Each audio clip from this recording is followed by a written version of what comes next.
Buenas tardes. Uno de los temas que más llaman nuestra atención, que más nos hacen imaginar, movilizar nuestra fantasía, es el tema de los ovnis. Nos hemos acercado a él en muchas ocasiones y siempre han quedado respuestas por dar, siempre han quedado preguntas en el aire. Hoy estamos en el Palacio de Congresos de Montjuïc. La ocasión es importante en muchos sentidos. Se trata del primer Congreso Nacional de Ufología. Por fin se han podido reunir ufólogos de este país de todas las tendencias. Unos con una sólida tradición, como Antonio Rivera, otros cuyas aportaciones al terreno de los ovnis en este país son ya, en cierto modo, clásicas, como Juan José Benítez. Hay temas conocidos ya de nosotros, como el tema de humo. Posiblemente muchas cosas se volverán a decir una y otra vez, pero hay también elementos jóvenes, hay elementos del CEI, del CIOBE, jóvenes investigadores que están empezando su singladura en este escurridizo tema de los ovnis, pero que ya aportan ponencias con bastante interés. Se trata, nada más en esta ocasión, de presentarles a ustedes esta panorámica, de pasearnos un poco, de introducirles un poco también dentro de estas ponencias y charlar con alguno de los conferenciantes. Y aunque al final nos quede la conclusión que nos queda con tantos congresos de que no se ha dicho casi nada nuevo, hay algo importante en esta ocasión, y es que por primera vez los especialistas, los investigadores de España se conocen entre sí, pueden charlar, pueden cambiar impresiones, y con toda seguridad en el próximo congreso que sobre este tema se realice habrá mucho más que decir y habrá más de un trabajo realizado en común. Lo mejor será que entremos en la sala, que escuchemos y que charlemos con algunos de estos conferenciantes, de estos investigadores.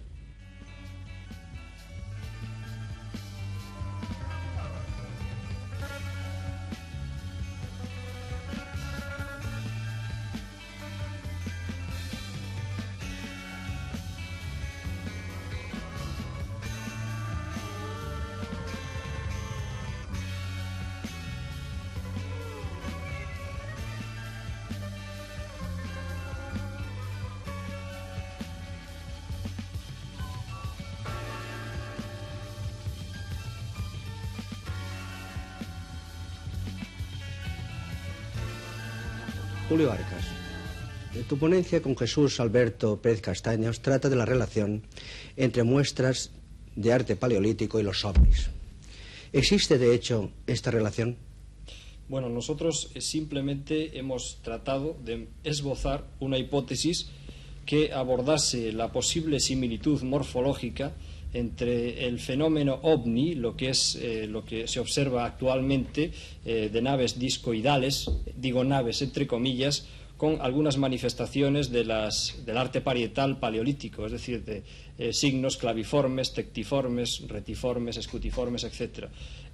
Fundamentalmente era un análisis de todos estos signos en relación con la fenomenología ovni. ¿Y cuáles son las conclusiones a que habéis llegado? Bien, las conclusiones principales era que, dado que los arqueólogos, o los prehistoriadores, mejor dicho, enfocaban estas pinturas bajo el punto de vista simbólico-sexual, nosotros creemos que su morfología también pudieran admitir la idea de que se trataba de observaciones visuales de objetos aún sin identificar, y que por su estructura y su carácter mágico pudieran haber sido plasmados por estos hombres a lo largo de decenas de miles de años.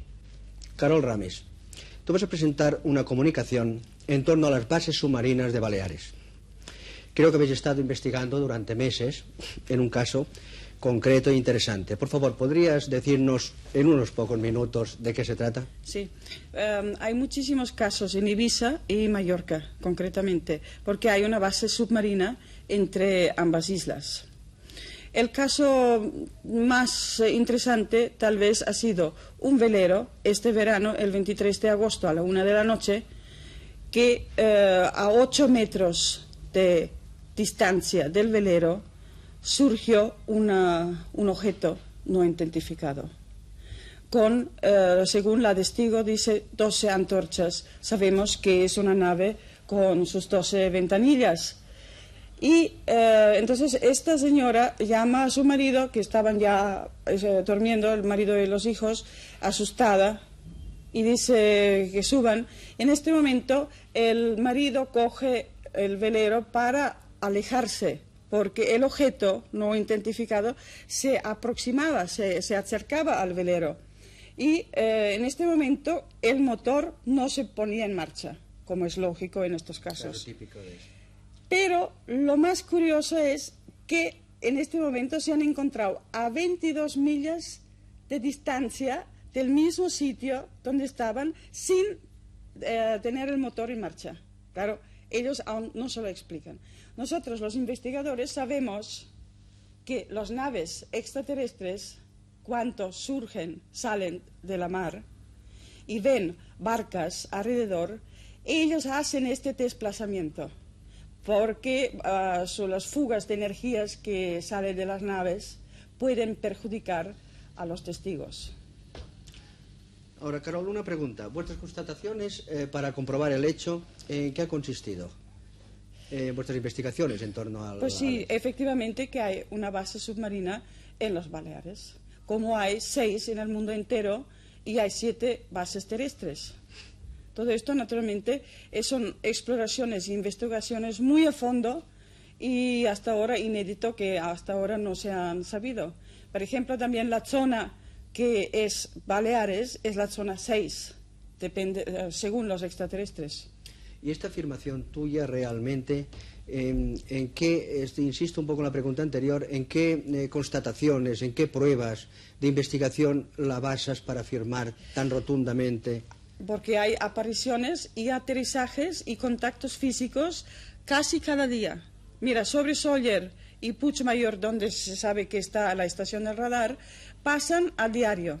Y entonces todos estos testigos están hablando conmigo, son amigos míos y sabemos, lo tenemos archivado. Y tenemos también observado que hay 3 clases de naves.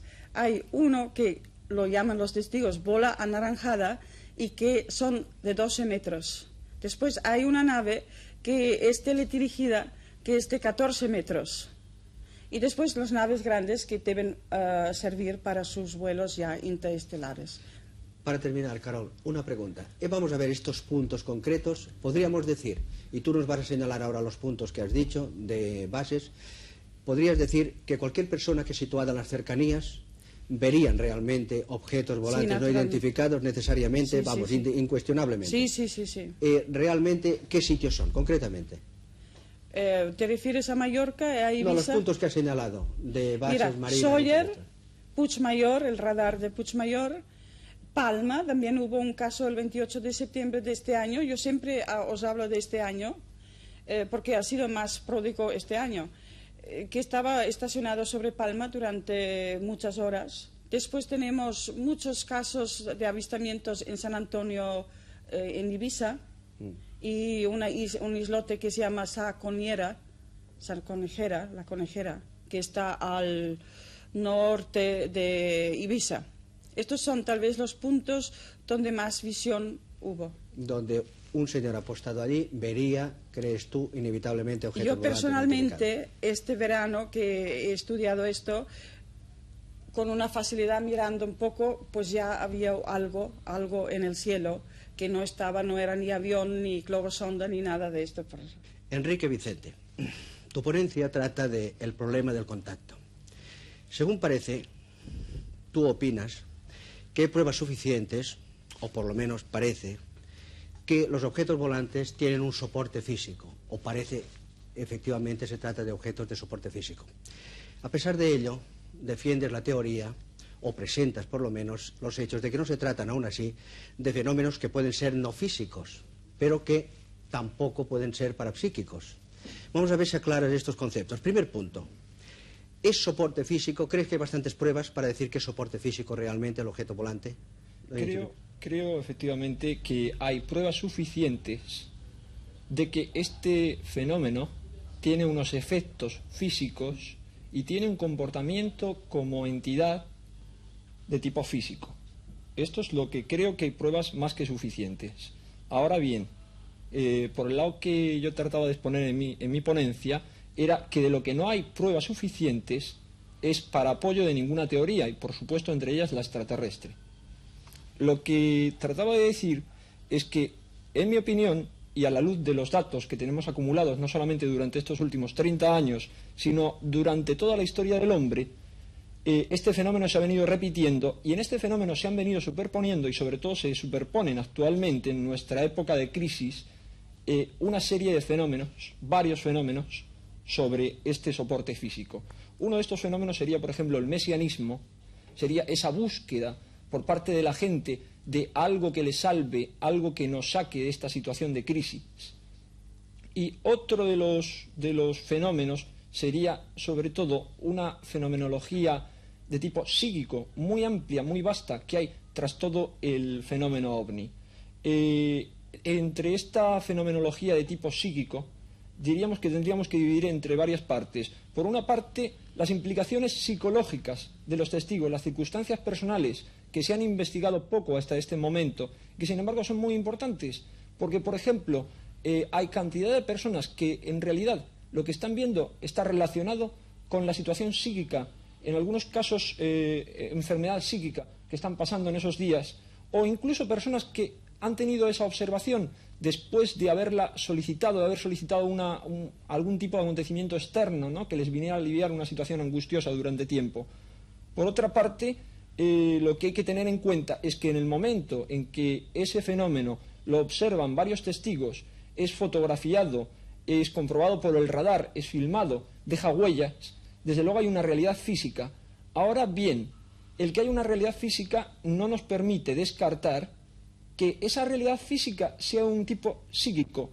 En este sentido, quiero aclarar que en realidad el campo de lo psíquico está muy poco explorado y podríamos hablar de un universo de lo psíquico.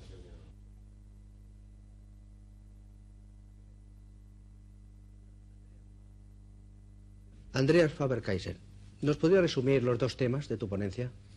Bien, el primer tema, un tema es de antigüedad, otro es de la actualidad. El primer tema es el enigma de Sirio. Se refiere a una tribu de África, de la República de Mali, que veneran a un elemento invisible del firmamento, Sirio B, que es un acólito de la gran estrella Sirio del Khan Mayor. Y resulta que esta tribu de los Dogones de Mali veneran comprobadamente, al menos desde el siglo XII, esta estrella. Describen exactamente su órbita de 50 años, la forma de su órbita, la periodicidad. Afirman que esto lo saben gracias a Nomo, que fue un dios llegado de este elemento Sirio B. Saben además que la Tierra gira sobre su propio eje. Conocen detalles del sistema solar nuestro que era imposible conocer por aquellas tribus primitivas. Y tenemos ahí en el enigma de Sirio una prueba válida para sospechar de la venida real de gentes procedentes del espacio exterior en el pasado remoto. ¿Hay una idea de cuánto tiempo hace que ellos conocen esto? ¿Cuándo les fue transmitido? Ellos dicen desde hace milenios ya, pero comprobado actualmente desde el siglo XII, porque cada 50 años ellos celebran, 50 años que coinciden con la rotación de la órbita de Sirio B alrededor de Sirio, celebran unas fiestas en honor de Sigi, que es Sirio B, y entonces fabrican para cada fiesta, para cada festividad, una enorme tinaja en que hacen la comida común de la tribu y guardan esta tinaja como reliquia religiosa. Entonces, por las tinajas que actualmente tienen conservadas, remontándonos en el tiempo, se llega hasta el siglo XII. Se ha comprobado hasta el siglo XII. ¿Y en cuanto al segundo tema de la ponencia? El segundo tema fue una fortuna que yo recibiera hace escasos días, una información de la Unión Soviética, según la cual había sido cesado a principios de verano Félix Ziegel, un conocido matemático, un profesor del Instituto de Investigación Espacial Aeronáutica de Moscú. Había sido cesado a principios de verano, como digo, de su cargo y relegado a la vida privada, o sea, había sido retirado de la vida pública. La causa de este este cese fue una conferencia que dio en un círculo cerrado de militares y científicos de la Unión Soviética sobre la actualidad del tema OVNI, la situación actual del tema en Occidente y también dentro de la Unión Soviética. ¿Y qué causa crees que puede ser la de que la URSS, en este caso, parece que persiga a alguien que toca el tema ufólogo, de ufología? Bueno, de hecho, a los ufólogos, a los que investigan según el mismo órgano del Partido Comunista Soviético, Pravda, Komsomolskaya Pravda, todos los que investigan el tema OVNI son tratados como gente fanatizada y peligrosa por cuanto tienen un pensamiento más liberal del que conviene. Entonces tienen contactos con el exterior y esto no es en ningún momento prudente para la política rusa. Vamos a ver, Juan José Benítez, ¿qué opinión tienes tú, has sacado tú de este primer Congreso Nacional de Ufología? Bueno, yo creo que podemos hacer dos divisiones fundamentales desde mi punto de vista. La primera, por supuesto, y creo que eso no lo podemos olvidar, es total y absolutamente positiva en el sentido de que se ha mentalizado a una buena parte del país, casi todo el país, por el simple hecho de reunir aquí a personas, a investigadores, a especialistas que han hablado de diferentes temas, siempre bajo el prisma de que el fenómeno OVNI es real, de que existe, de que está ahí. Entonces, esto naturalmente a través de los medios de difusión, a través de la televisión, de este gran programa, y sobre todo incluso de las conversaciones de pasillo, hemos logrado que una vez más, todas las personas del país tengan conciencia y constancia de que este fenómeno está aquí, que preocupa, que es muy grave, que estas, para mí, astronaves extraterrestres están sobre nuestros campos, ciudades y pueblos constantemente y, digamos que una segunda parte, tremendamente trascendental, quizás la más importante de todas, es la de que, a través precisamente de este Congreso, hemos tratado de hacer un llamamiento a las autoridades civiles y militares, y subrayo lo de militares, para que, tal y como ya han venido haciendo, terminen de abrir sus archivos, que tanto los políticos como los investigadores de este tema, etcétera, acudan a las autoridades, a las personas que tienen las pruebas reales y las muestren absolutamente al país. Creo que este punto es muy importante, de una gran trascendencia. Es tremendamente definitivo, diría yo, porque poco a poco podemos ir consiguiendo que los estamentos oficiales, el gobierno y sobre todo las fuerzas aéreas, que tienen desde hace muchos años, como todos los gobiernos del mundo, una cantidad enorme de pruebas, definitivamente las abran al público. Y un día pues sea este programa el que aporte pruebas, otro día sean los propios generales los que hablen en conferencias, otro día sean los técnicos de los distintos ministerios de la guerra, de la defensa, los que aporten pruebas. E incluso, ¿por qué no llegue el día en que estos generales, en que estos hombres que tienen conciencia absoluta, me consta, de la trascendencia y la gravedad de este problema, salgan en la televisión y salgan en los medios de difusión y hablen claro? Creo que esta es, digamos son los dos puntos, las dos claves para mí positivas que ha tenido este Congreso. Ahora, esto en cuanto a la toma de conciencia del Congreso en sí. Pero con respecto a las ponencias, concretamente, ¿qué opinas? Bueno, voy a ser muy sincero. Yo creo que ha habido aportaciones de investigadores, de especialistas en el tema OVNI, muchos de ellos pioneros, con muchos años de investigación en este tema, muchísimos más que yo, por supuesto, y que han, de nuevo, aportado pruebas concretas y contundentes. Pero también creo que ha habido algunos investigadores a los que yo, lo siento, pero así lo pienso y así lo digo, considero ufólogos de salón y de biblioteca, que solamente se han limitado a exponer una serie de estadísticas y una serie de, en fin, de realizaciones de casos completamente de biblioteca, que no van a ninguna parte, que no aportan absolutamente nada, que confunden y que, como yo comentaba anteriormente con uno de los grandes investigadores de este Congreso, todas esas estadísticas pueden ser anuladas y rebatidas por un solo ovni en una sola tarde. Yo creo que el fenómeno ovni es algo a la vez mucho más sencillo y mucho más complejo de lo que aquí se aporta, y que hay que ser un ufólogo de campo, un investigador que rastree de verdad los ovnis por España y no desde el cómodo salón o sillón de su casa o de su despacho. Antonio Rivera, tu ponencia ha sido 30 años de ovnis. ¿Cuál crees que es el estado de la ufología después de esos 30 años de ovnis? Yo diría que tiene dos vertientes. Una, la representada por los científicos que empiezan a interesarse de verdad por el asunto, y otra representada por el eco popular de las múltiples observaciones que se han ido sucediendo y que, como han incidido en una época muy revuelta, muy caótica en todos sentidos, en una época que está a la búsqueda de una fe, han creado una especie de movimiento mesiánico en el que los extraterrestres aparecen como los redentores.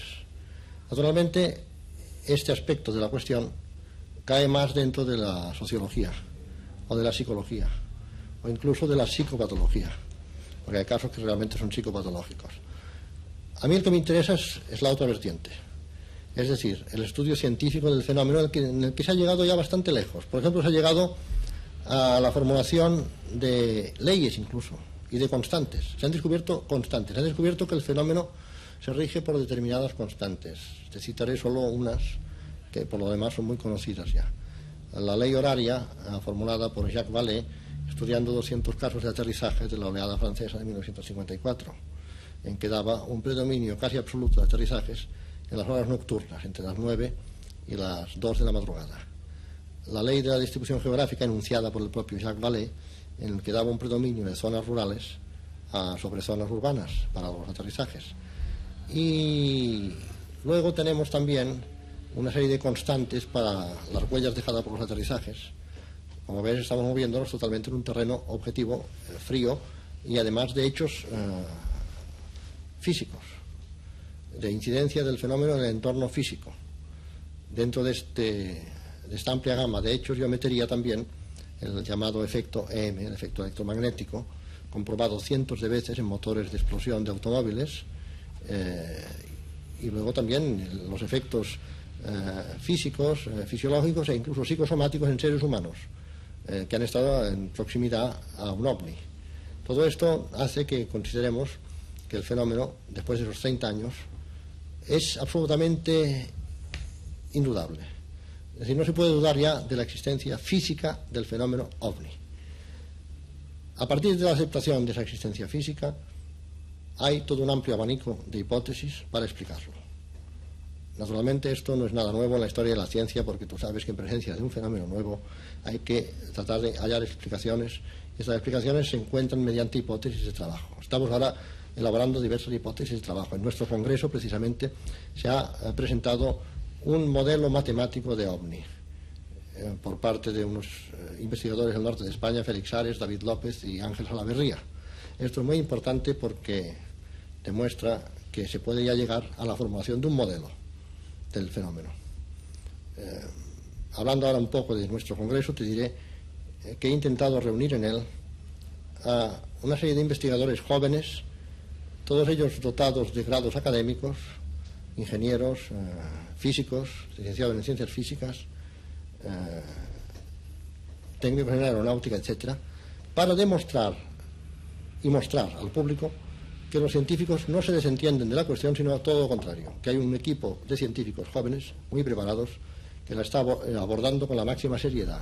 Es decir, si hubiese de calificarse de algún modo este congreso, yo diría que es el congreso antisensacionalista. No vamos a hacer un congreso sensacionalista. Como presidente del congreso, ¿crees, Antonio, que este congreso va a aportar algo nuevo, concreto, realmente importante para la ufología? Sí, una concienciación del público sobre la realidad, primero, del fenómeno OVNI y luego sobre su seriedad, es decir, sobre la seriedad con que se está estudiando. Esto es cuanto creo yo que va a aportar de más importante nuestro congreso.